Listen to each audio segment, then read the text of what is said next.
and welcome to 9 to 42, the podcast from the team at the Guitar Show UK. Join us for interviews, updates and chat with artists, influencers and those that manufacture the gear that we love.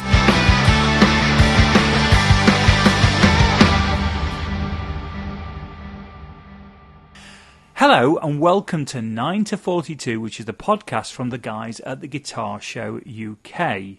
And sporting what looks like a Nashville t-shirt, so we've changed our attire for the first time in a while. My good friend Jace Hunter's on screen. Jace, how are you? I'm very good. I bought this t-shirt in Nashville.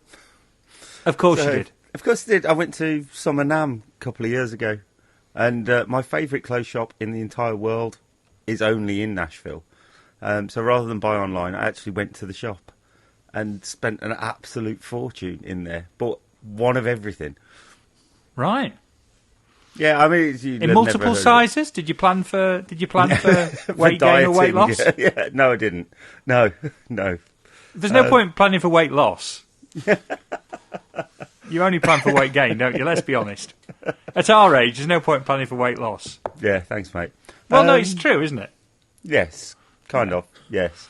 So yeah, Imogen and Willie. Not that they'll be listening to this, but I bloody love that store. Imogen and Willie. Yeah. I don't know where to go with that. It's like in an old gas station. Obviously, it's Nashville. Right. It's the most Americana kind of store you can possibly imagine. It's brilliant. Oh, okay. And our guest this evening is Alister Atkin, who is well, he's another Grand Fromage, isn't he? He is. He's a head honcho at Atkin Guitars. Just don't call him a luthier. Is what I've learned so far.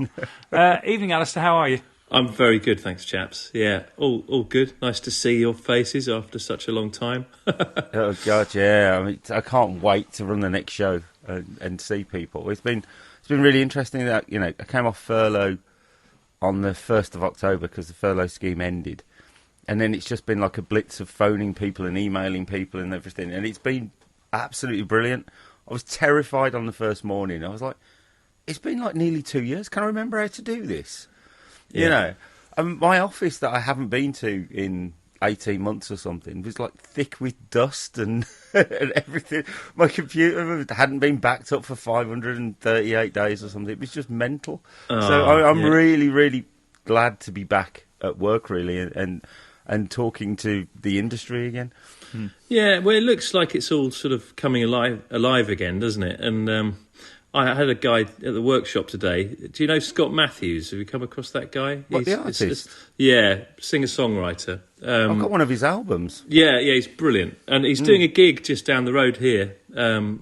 Unfortunately, my wife's away, so I couldn't go to the gig, but I'm speaking to you instead. But he just started a tour, first time since it all kicked off. And then numbers for attendance are starting to look a bit better, But people are emerging, aren't they? And it's kind of nice to see. Yeah, because I work at BIM Birmingham, lecturing in event management and stuff, and the place is full of like really fascinating people.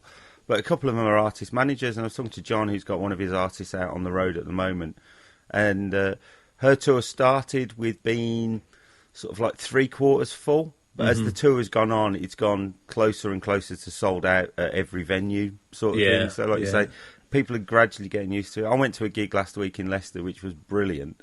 And, I stood in it felt like 100-cap venue with 150 people in it.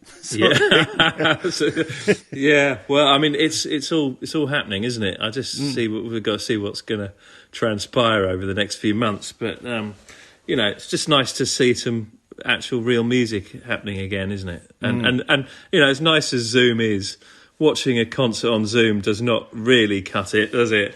No. So it's yeah. I've not managed to get to a gig as yet, though I'm a huge Marillion fan and I'm due to go to see Marillion. Great! I interviewed Steve Rothery recently. Oh, did you really? Yeah, I've got it in the sort of in the wood for if I start podcasting again. And I'm a massive Marillion fan. And oh dear God, I'm just going to leave now. Yeah, get out, Jason. Right, come on out. Let's have a Marillion off. Well, here's my thing that you probably don't know. Then, so the other podcast I do is with Steve Hogarth, who's their lead singer. Wow. Okay. Fantastic. And that's the other one. That's the other one I do. So when I'm not doing this and I'm not doing my day job, I'm with H doing the Corona Diaries. Oh, really? So yes, that's interesting. So and we've put out. In fact, after we finish this, I need to go out for a walk to listen to what will be number 78 for us. I'll have to check that out. Which goes out. I can't believe you're not a Corona Diaries listener. Do you know what? I'm a little bit out of the loop. Because if I'm truly honest, I got into Marillion in about 1983. Oh, right, at the beginning. And I sort of, I was 10. Can you imagine a 10-year-old now getting into Marillion? I don't know, he's starting to explain a lot, but anyway, carry on. I just adore everything, Fish, everything Fish did. I got really into... was it Season's End and then Holidays in Eden? Holidays in Eden, yes. And then my musical sort of interests changed a bit. I got into like Crosby, Stills and Nash. Right. And the Marillion and my main love, which is Rush, fell off the perch really for a while. So I missed out on a lot of everything that came after Season's End. So I'll take you through that. After this is all done, I'll point you in the direction of a few bits, and we can. And you might quite like the podcast actually. But we've had Rothers on here, haven't we? We have. He's I think he's either first or second biggest episode download sort of thing. Hey, brilliant! It's probably tied with Ginger Wildheart in terms of who's he? They both have like really passionate fan bases. Mm-hmm. Yeah. They invented. I'm sure you were talking about crowdfunding in that podcast.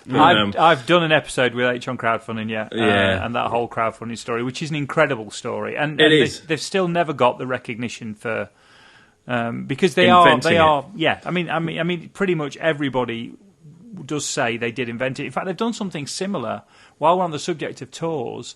Only this last couple of weeks, because they're about to go out on the road, obviously. Yeah. And they realised that if one of them went down with COVID, they're in the hole for about 150 to 200 grand in terms of all the things they've booked, all the crew, all the things they need to pay for. So they've crowdfunded the insurance. Oh, right, okay. Because there's no insurance company at the moment for rock and roll that will cover a tour in case one of the band members comes down with COVID. Is there not? Because didn't one of Genesis go down with it? Yes, but you see, Phil Collins can just bankroll that, can't he? Well, that's the point. You see, I mean, those guys will wander home, look down the back of the sofa, and find enough cash just to keep the whole thing going. But I kind of feel that the likes of those guys still wouldn't put their hand in their pocket. I don't know. Because Marillion manage their own affairs, there'll be somebody with Genesis making money off that tour. Yeah. So that person will have taken that risk. Yeah. But for the bands who are doing it all themselves, there's no comeback. So what they did was they went to the fans and said, look, we need 150 grand. What we'll do is, if you pledge it, we'll give you a load of stuff for free. We'll put the money in escrow, and then if we don't need it, you just get the money back at the end. Yeah, that's a brilliant. We should all be doing that, shouldn't we? Cut the insurance companies out. Well, they got to £110,000 in 3 days. Wow. Yeah. Cool. Wow. Which is, but it does make you realise. That through all of it, I mean, the big issue is still streaming. That's the big hole in the whole model now for artists, because the rest of the stuff via that model is actually doable. Yeah, it's streaming that's the big hole in this. Yeah, do you get the feeling one day someone's going to flick a switch and work out how to get that back? I don't know. Did you see that this week that Spotify, Apple, Amazon, Deezer, whatever, had put forward their payment plans for artists for the next 5 years going forward. Right. And they've actually reduced the payments they're going to give the artists. It's like, read the room, people. Everybody's disgusted at this. It's incredible. Now, the other thing that I find interesting is, like Audible. Yeah. I don't know if you guys subscribe to Audible, but that thing you would have thought would get ripped off mercy. I can't say the word. I think you know the word. Yes. But it doesn't. And those authors are making money from that, and But so I don't see why it's different. Maybe I'm being a bit naive, but I don't think there was probably the same control of the back catalogues. I think it's just coming down to ownership, and I think the thing there now is that the smart money is on those people who, I mean, who just was it Cher or no, Tina Turner just sold her catalogue, didn't she? Yeah. And a few people have done it for, Bob Dylan did it for 40 million or something, didn't he? But then at that point, you're just like, it's, well, okay, if I don't get anything from streaming, it doesn't matter because I've actually just monetised my back catalogue far more than I would have expected to earn in my lifetime. Yeah. But I think it's completely tied up, isn't it? They've done the thing that they needed to do, which is they've just kept the material, just the lion's share of the material cash. And it doesn't make a lot of sense at all. But I'm sure I heard this week that the CMA are now investigating this. So this could, because it should be legislated against. That's the only way it's going to get put right. But anyway, back to you. All right. Yeah. Can we just talk about Marillion? We can for me. Can for me. I'm no problem doing that. But no. So. You're based in Canterbury. Yeah. You build a range of guitars. I'm right in saying predominantly acoustic? Yeah, I mean, until very recently, totally acoustic. And so we build steel string acoustics. We have a range of about, I'm guessing, but it's between 15 and 20 models that we make. And we're like any typical sort of production a guitar company. We do variations with all of those models, but what we're predominantly known for is we were the first people to build acoustic guitars with an aged finish, and that's what's become massive for us, to the point where we don't do any new guitars at all anymore. So yeah, that sort of, it went bang, and that was a complete accident, really. I never intended that to happen. It was just after a sort of a literal accident on a guitar. I thought, well, I'll knock this one around a bit and see if anyone's interested. And it sold within minutes of being on the website.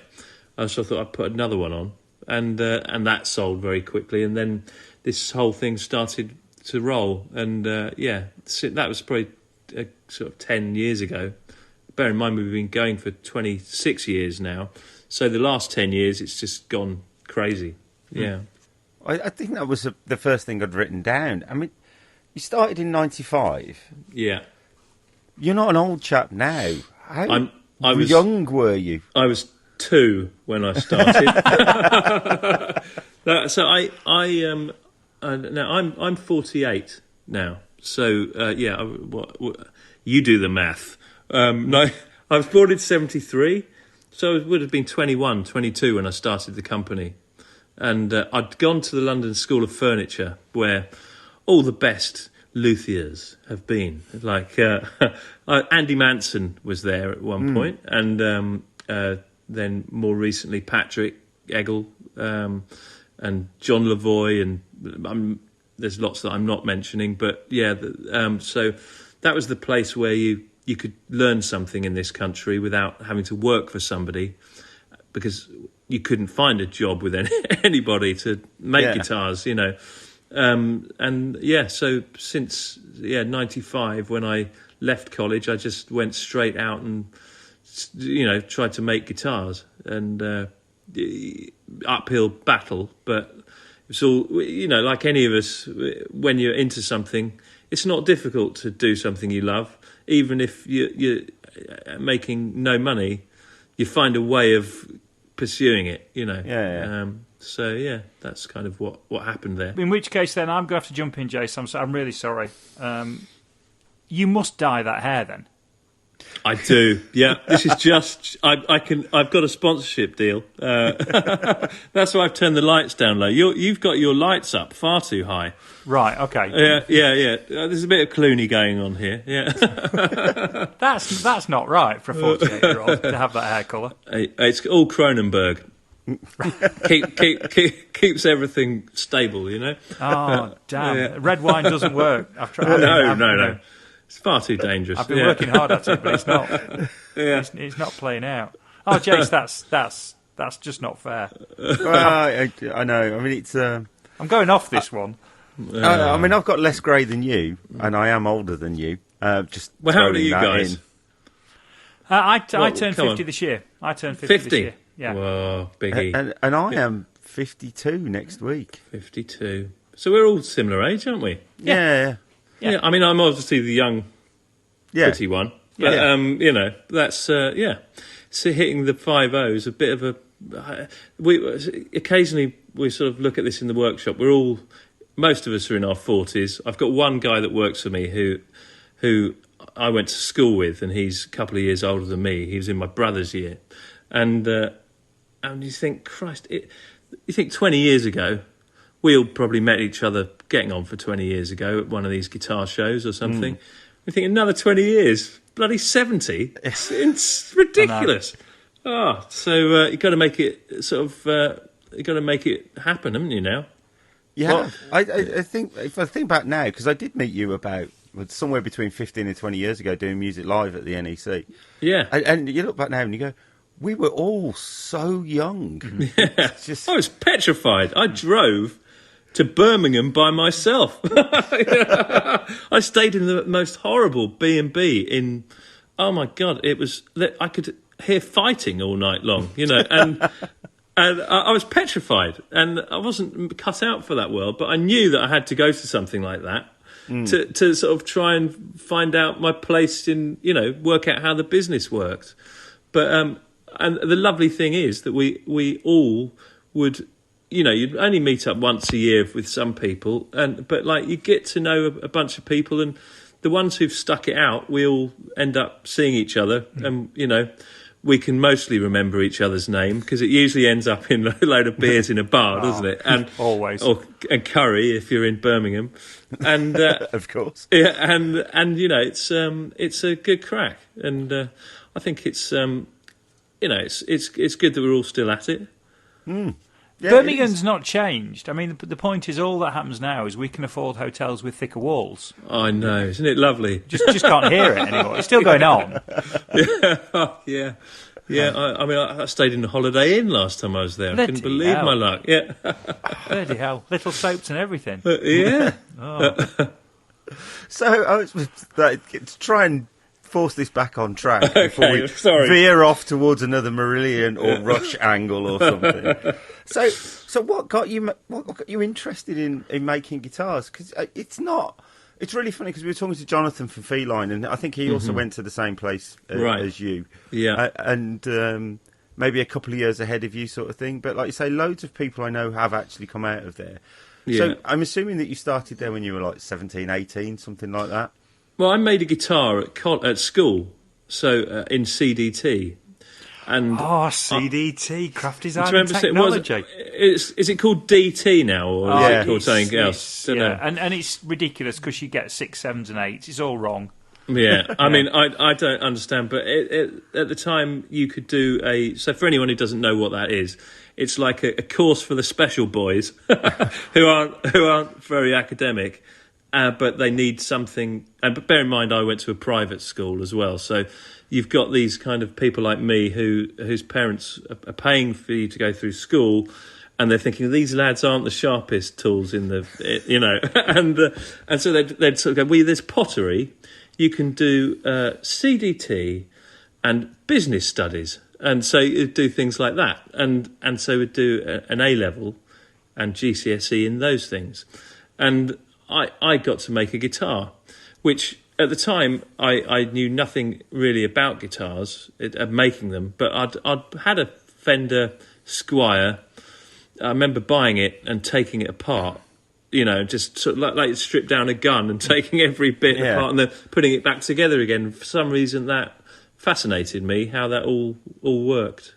So, it started there, made one at school. And there was a guy locally to me who I doubt you guys will have heard of, but his name's Andy Crockett. He's a repairer in our area in Kent. Most people would take their guitars to him. and he's also a really good archtop maker. But he's pretty lazy, so he never really pushed himself in that sort of as much as he should have done for that.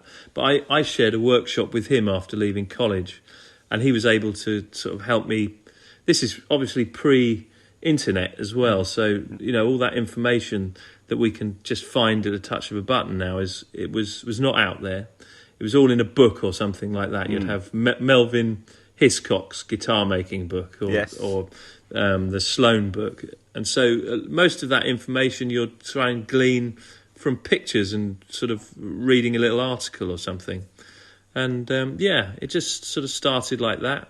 And another thing that happened was my dad died the year I left school, and I had a very hard time with that, and it hit me in a way that I couldn't comprehend bereavement. Yeah. That I'd never, I think my gran had died, but at that point it really sort of, I went really into myself, and guitar making came along at the right time because it gave me a load of, it was the perfect tonic for feeling shit. It was, I could get lost in it for hours, and my mind wasn't it was only on guitar making, so I spent 5 years just completely lost in guitar making, and I didn't really go anywhere. And so that was like university at that point. This was after college. Yeah. And it was all consuming, which is what I needed. And I think anyone who becomes good at something, they talk about this, 10,000 hours to become a professional. But invariably it's much more than that. And you live and breathe it. And your smarts come from sort of trial and error and making mistakes and ballsing stuff up, and having the time and the space to do that is, I think, what really gives you that sort of edge. I was thinking while you were talking, I came up with a clever line, so I'm going to try and use it. Okay. But most we'll be the judge of that. Well, I was going to say most kids who go to private school and aren't very academic end up in the cabinet, not building cabinets. Well, yeah, I mean, it wasn't that kind of school, right? But to be we fair, could have ended up in Pink Floyd, maybe. I don't know. Although they probably, I know, I've got the perfect comeback. It wasn't ended up in the cabinet, ended up as a cabinet maker. Yeah, well, I said that, Jason. That was what his joke was. Yeah. I did that, thanks for explaining it to whatever percentage of our listeners didn't get it. Thanks for clearly I'm not listening to you. Yeah. In fact, I'll tell you who was at my school. The class below me, Orlando Bloom, was in my school. Bloody hell. Yeah. So I used to sort of knock around with people like that, and there was a few other people who've sort of since gone on to do things, and so you could see the sort of it's a bunch of airy fairy kind of long-haired Lego lasses, right? Yeah.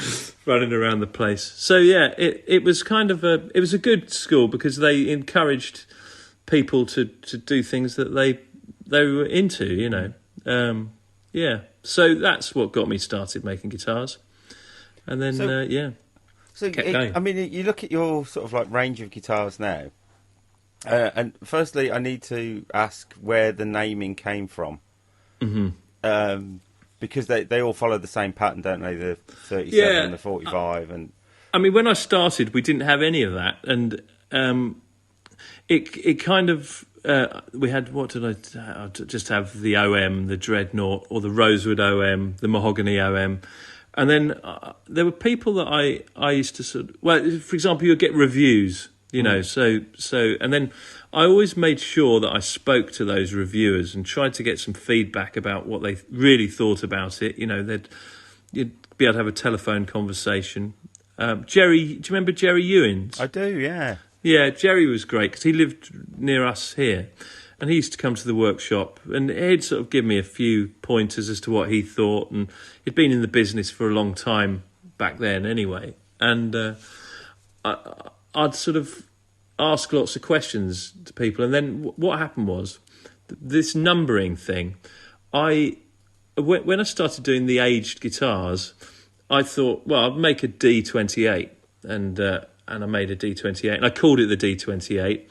And then because those things became more and more popular, I'd find we were making quite a lot of these, and then they'd go into shops. Anyway, one day a dossier arrives from Martin with, cease and desist letters, you can't do this, can't do that.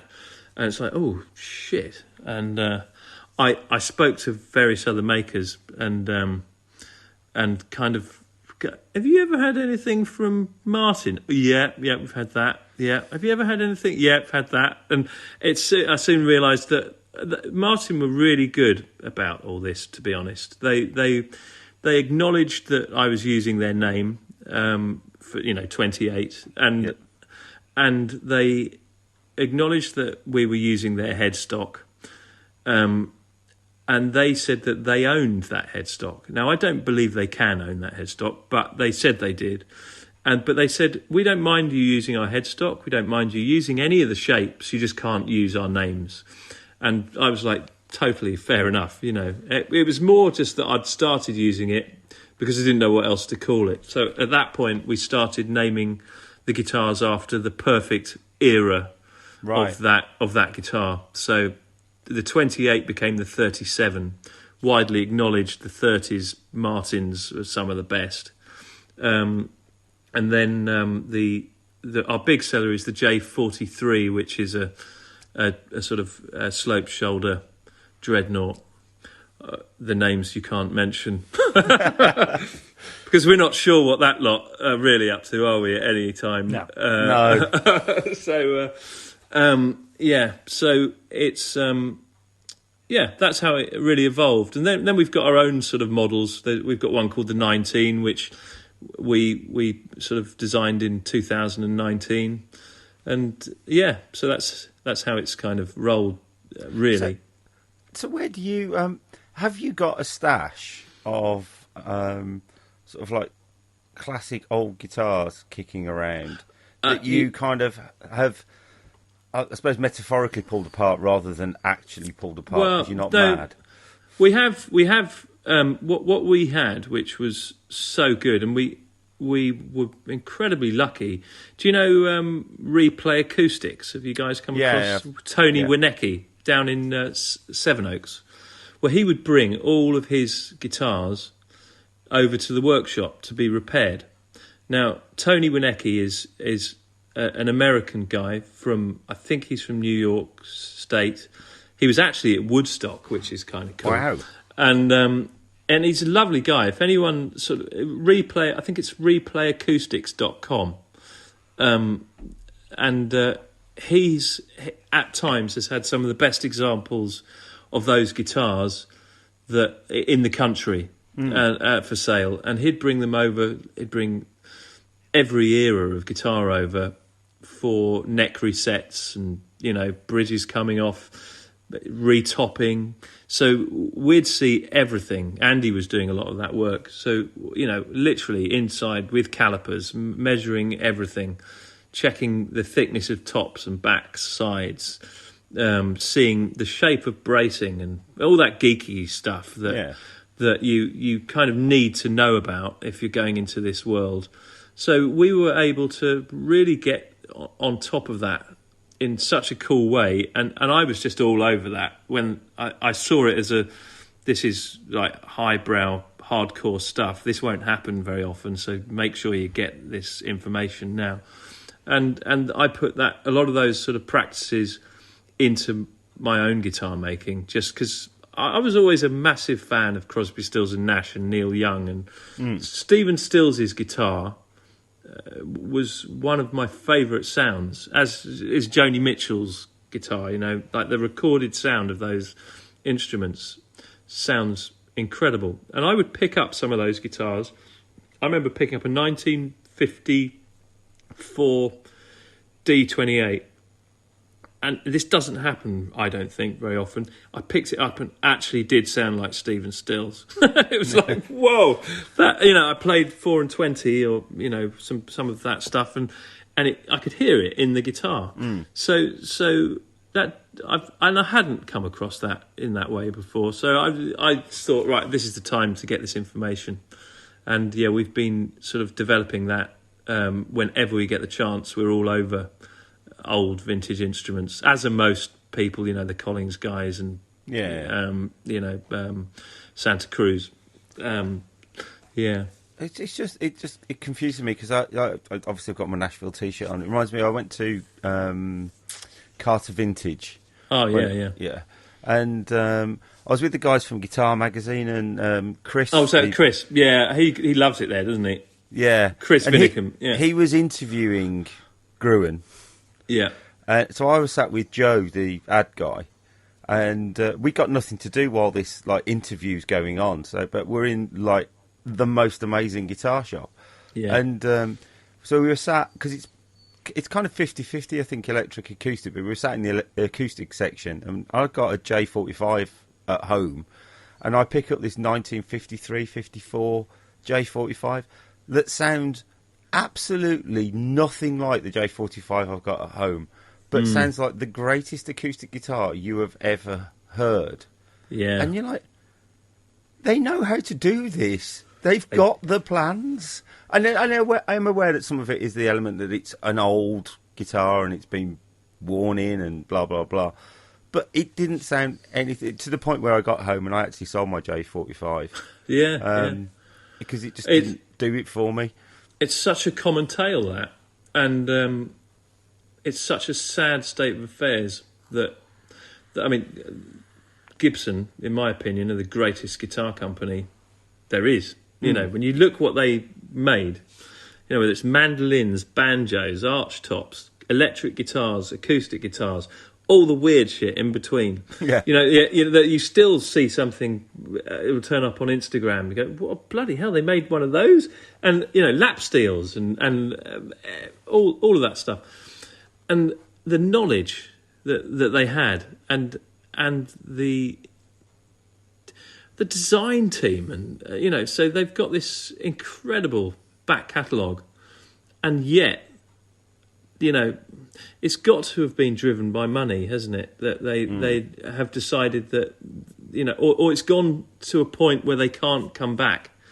Yeah. And really, in an ideal world, you would take that company and you would sort of shut the door and go, what don't we need here?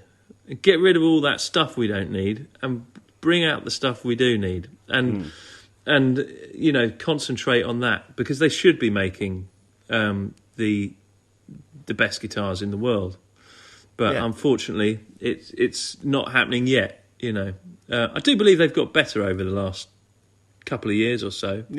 But it's a common story, isn't it, that people are a little bit disappointed in those classic modern instruments, the modern versions of them. But so that's when you actually play those instruments. And they must have some of these instruments around, you'd have thought, themselves.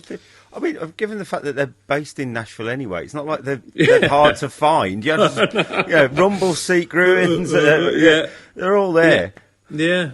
But on another note, was quite interesting, is Martin, I think, do have a much sort of more interest in getting back to their roots. And they spend a lot of time trying to achieve what they had achieved back then. I've heard stories of people walking into the Martin factory and they've seen our guitars on the bench apart, and that's quite a sort of weird sort of position to be in, isn't it? I sold one of our white rice instruments to the custom shop at Martin. Did it come through on an invoice? Did you invoice Martin Guitar Company? No, well, it was what it was. The guy from the custom shop emailed me, and he didn't use his email address from Martin. And when it came to the point, I said, "Where are you in the States?" And he said, "I'm in Nazareth, Pennsylvania." So I'm like, "Right, that sounds interesting."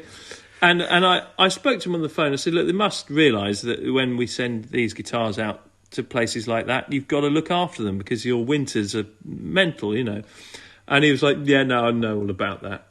I was going, all right. And he goes, yeah. I said, are you in guitar business? Yeah, I'm the head of custom shop at Martin. and so, yeah, they were kind of, and they were very nice. You know, it was all very encouraging. And I'm always interested to see what they're up to. Yeah.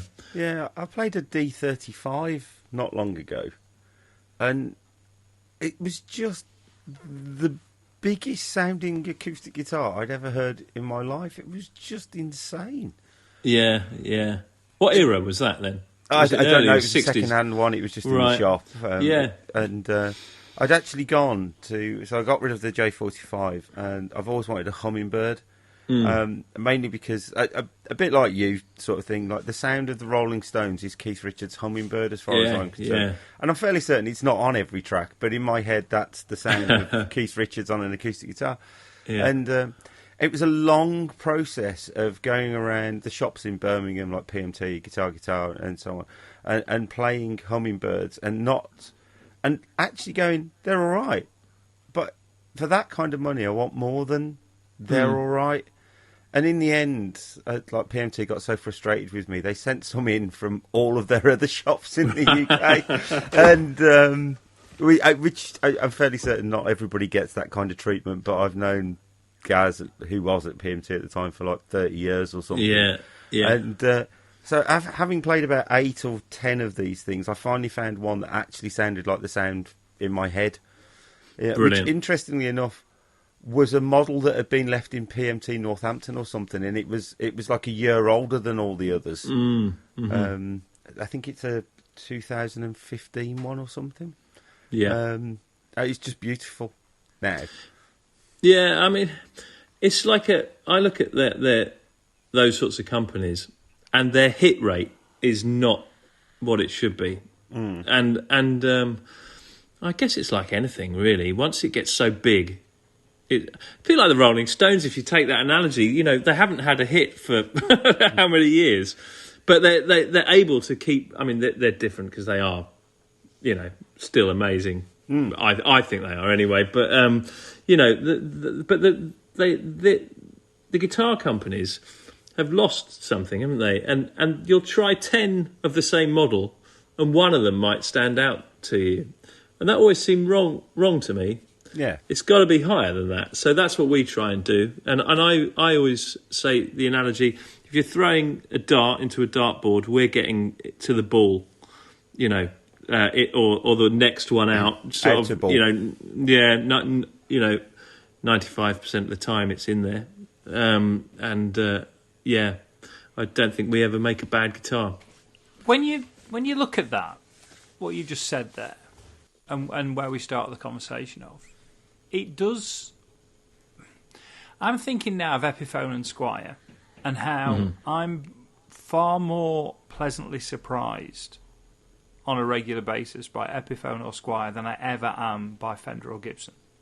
And whether there's a freedom in having a something at that perceived point in that allows you to do interesting things.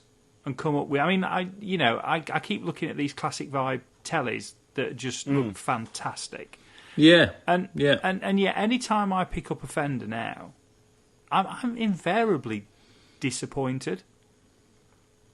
It's odd, isn't it? And I just can only put it down to the fact they're doing too many of them, and you know, the world is becoming full of where do all these things go? You know, it's insane, isn't it? And I don't know how many they're turning over a year, but I mean, there's been talk of companies like Taylor turning over 100,000 guitars a year. Wow! And you know, I don't know if that is right, but and then you put all of those, you know, Martin maybe in the same ballpark. God knows what Fender actually turn out from all of their guitars, but it's got to be. You know, hundreds of thousands of guitars a year, hasn't it? Well, and then you start thinking about someone like Yamaha and think, right, what must Yamaha be shifting? Well, I believe the biggest guitar company in the world is the guys who make the guitar show. What are they called? The Chinese. Court. Cort, yes. Cort are the biggest guitar company in the world. Yes. Which is interesting, isn't it? Most people, a lot of people who are listening to this may never have even heard of Cort. And yet they're the biggest. So, yeah, the numbers that some of these guys are doing is immense. Yeah, but then, I mean, you look at the custom shop Fender stuff, and some of that's pretty nice, but it's bloody expensive, isn't it? Yeah, it's quite interesting. Maybe they're just going with the fact that if you build a decent Squire or a decent Epiphone, that within 3 years you'll sell a Standard. Yeah. And in reality, you'll sell the Standard anyway. It doesn't matter if the Standard's not very good, because the introduction to the brand was actually the Epi or the Squire. Yeah. And then if they're disappointed in the Standard, they'll work their way up to a custom shop. Yeah. It's all yeah. And it might be a very cynical model, which is why you're constantly disappointed by the stuff that that theoretically is a grand to 1,500 quid a pop. Yeah, I mean those Mexican road-worn guitars were fantastic, aren't they? Yeah. I don't know how much they are. They're 300 or 400 quid or something. They don't do them anymore, but they're now going for about 900 quid second hand. Are they? Yeah. And I mean, typically the early Squires. I think Stephen Rothery plays an early Squire. He's had a number of early Squires. Yeah, he's got the big headstock ones. Yeah, I had those. They are better. Well, the Japanese Strats and Tellys were amazing, weren't they? The 80s ones. So the Silver Series, is that what it was called? I can't Silver remember. Series was later. But the Silver Series were really good. But I mean, I got my first my Japanese Squire Strat, which I should never have sold, was an 86, and that was brilliant. And I should never have sold that. Rother's ones are earlier. Rother's are back in the sort of the JV period, aren't they? Yeah, that's the era. Yeah, the JV, and David Gilmour used a lot of those JV Strats, didn't he? On the Pink Floyd stuff. No, they were absolutely superb. I mean, Rother's still uses those all the time. Yeah, and I think now it's either those or he uses Blade. Yeah. We're getting back onto Marillion. We are getting back. Well, you see, the other thing is, because I said to you there's going to be a fanboy moment in this podcast before we went on, and it isn't Marillion, because I didn't know about Marillion Link. Yeah, well, I've never made anything from Marillion yet. No, so it's not a Marillion thing. But I was reading through your list of art, and it's an incredibly impressive list of artists, including the fact that Terry Britton's in there, which is really interesting. Yeah. Oh, what a nice chap Terry is. Well, that we could go off on. I'm not going to fanboy on that because I've fanboyed on a previous podcast about Terry Britton. We did that with Matt from Monty's. Yeah. Because Matt had made some pickups for him. Oh, right. And then we had to do the whole... Have you not listened to Cliff Richard? No, I haven't. Devil Woman. Oh, what a track. What a track. Anyway, yeah. Anyway, what a riff. Anyway, no, my fanboy moment is, I think, for me, the most influential artist I've listened to in the past... possibly 20 years, but certainly 10 to 15, is Richard Hawley. Oh, yeah. Yeah. I was having a little chat with Richard on Monday. Where I got in touch with Richard. No, I didn't. He got in touch with me because he was on tour with a girl called Kate Walsh about 15 years ago.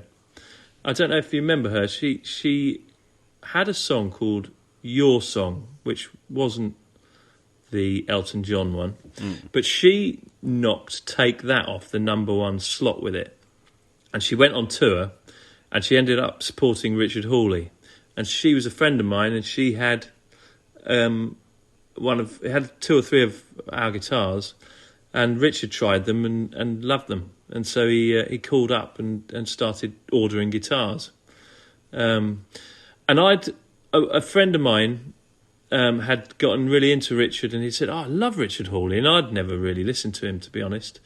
And I thought, well, I'd better check him out, and I bought his Cole's Corner, I think, was the first one I bought. Yeah, that's the one most people got into. Yeah, it was the big breakthrough one, wasn't it? And do you know The Ocean on that? Yeah, it's a blinding track, isn't it? Shivers down the backbone. And... Yeah, and then we sort of struck up a bit of a friendship, and he asked me to bring some guitars. He was playing on the Jules Holland's, later with Jules Holland's, and I brought some guitars up to that, and he used one on that show. And anyway, then he started to order guitars, and he invited us to a concert at the Royal Albert Hall, because I'd never heard him play live. I didn't really know much of his stuff, and I watched him play, and Oh, it's astonishing live. incredible. I was knocked out. I just couldn't believe how good it was, and a real tone meister as well. That everything that they play is played on really nice gear, and the amps are amazing. All the space in the music, brilliant. The presence he has when he's on stage, you could hear a pin drop when he's on stage.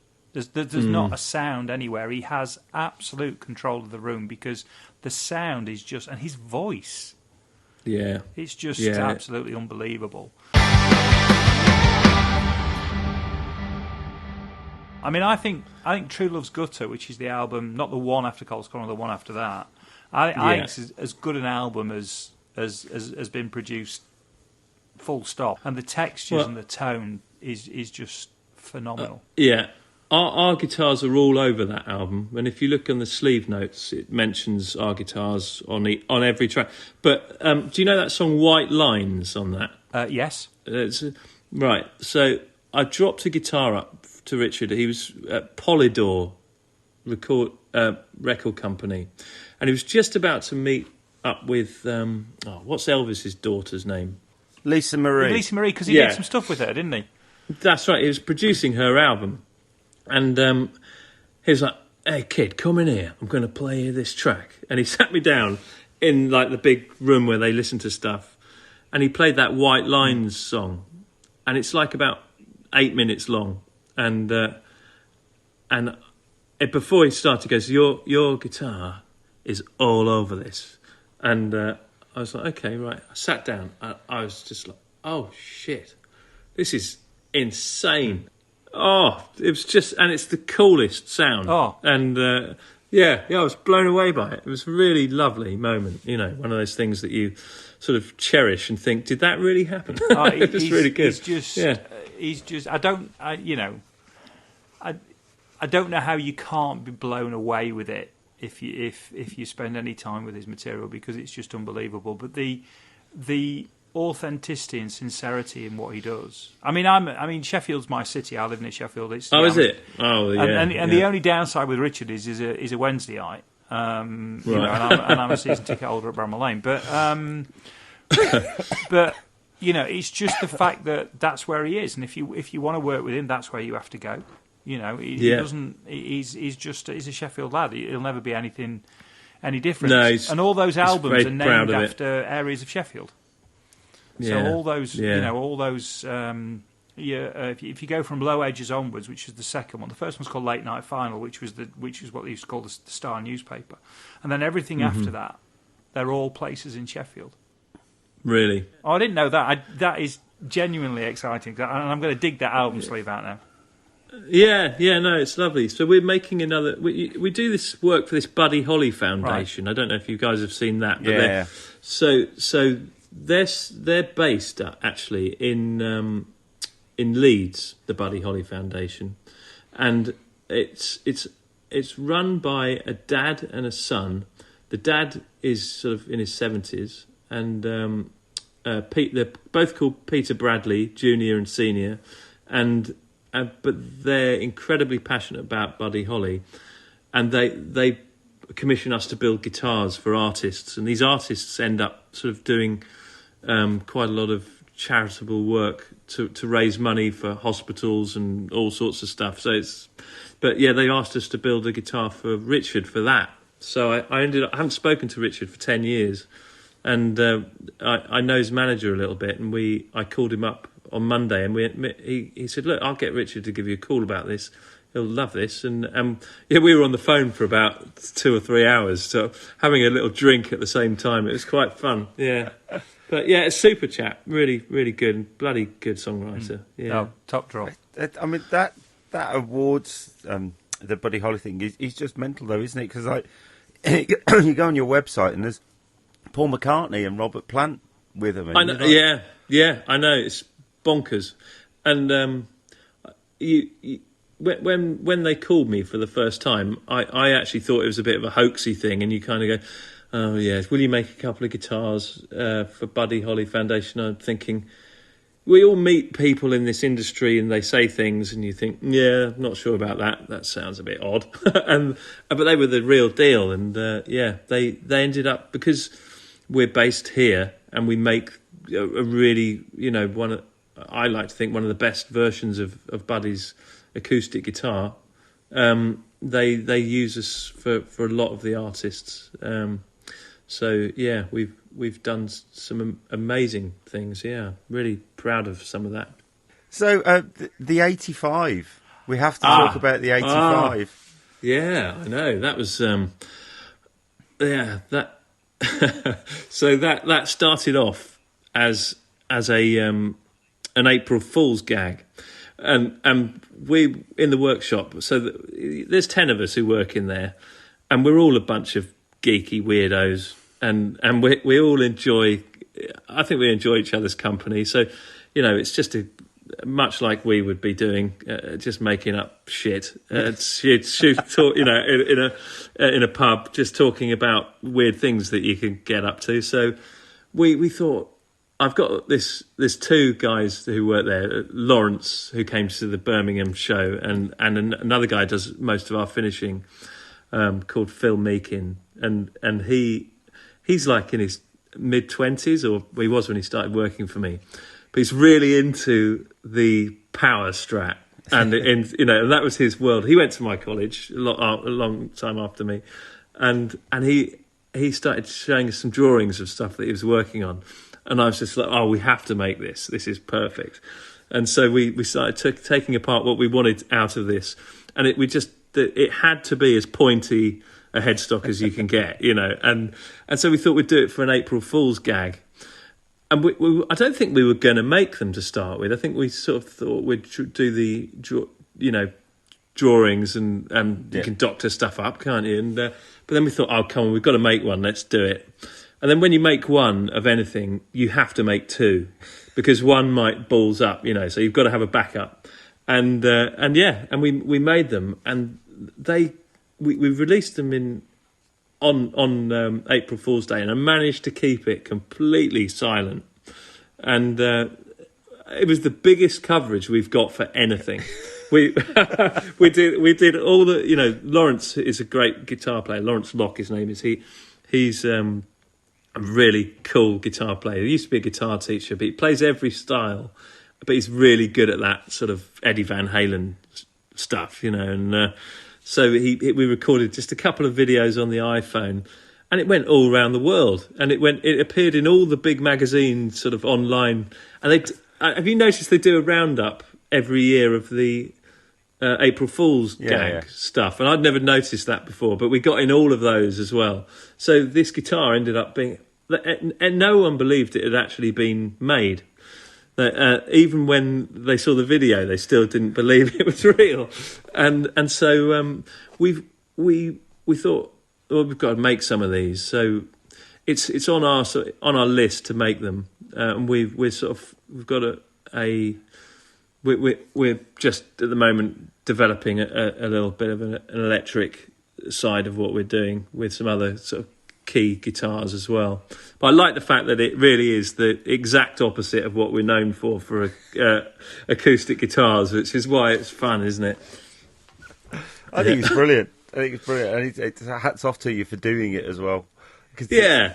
But I like stuff that people would talk about. It's you meet someone at a show and they just laugh, won't they?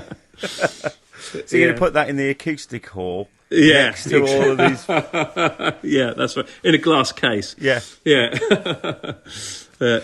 No. So we'll watch this space. Next year will probably be a few electric models will be bouncing out.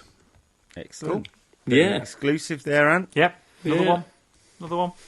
Well, when I say another one, the second one we've ever had. Yeah. We're not. But we had an exclusive with Bernard Butler. Oh, really? And we finished the podcast and like we say goodbye, and like obviously we just kind of hang around afterwards, like chatting amongst ourselves.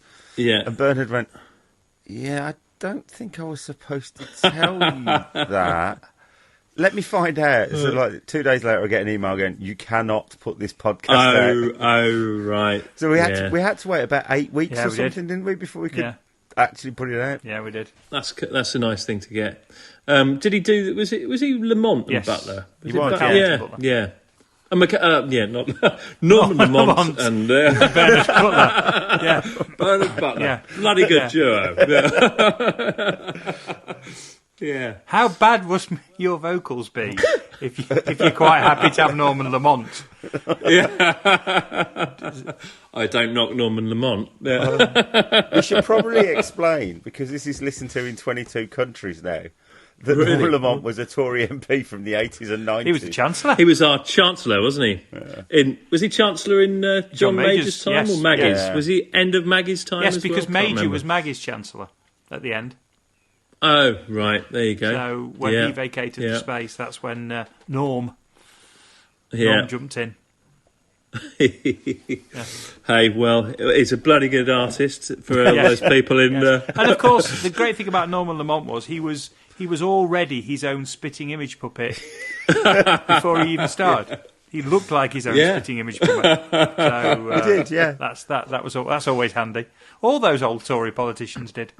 We need to say thank you to Alister, obviously, because it's been an absolute joy and privilege, but we mustn't forget to say thank you to Focusrite.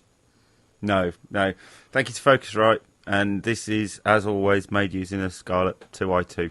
And Alister, you might not know this, but Focusrite very kindly sponsor the podcast, and they're just lovely. They're just really lovely because they don't ask us to do anything, and they don't constantly want things dropping in, and they don't need anything corporate. They're just quite happy just to say, can we put a name on it? Fantastic. Oh, well. They said, can we sponsor your podcast? And I went, there's a good chance we'll take the piss. And they went, that's all right. And it was like, oh, okay. Brilliant. But they are lovely. So anyway, Alister, thank you very much. We will catch you next time. But super lovely to have you on and really fascinating stuff. Well, thanks, lads. It's been a lot of fun. I'll see you in Birmingham, hopefully, this February. Brilliant. Yeah. Okay, Thank guys. you. Take care. Bye. Bye.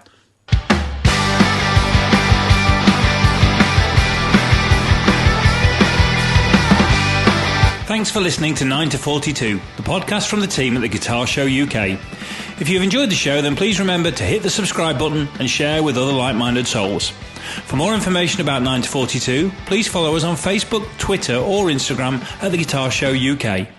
This has been an A Short Stories production.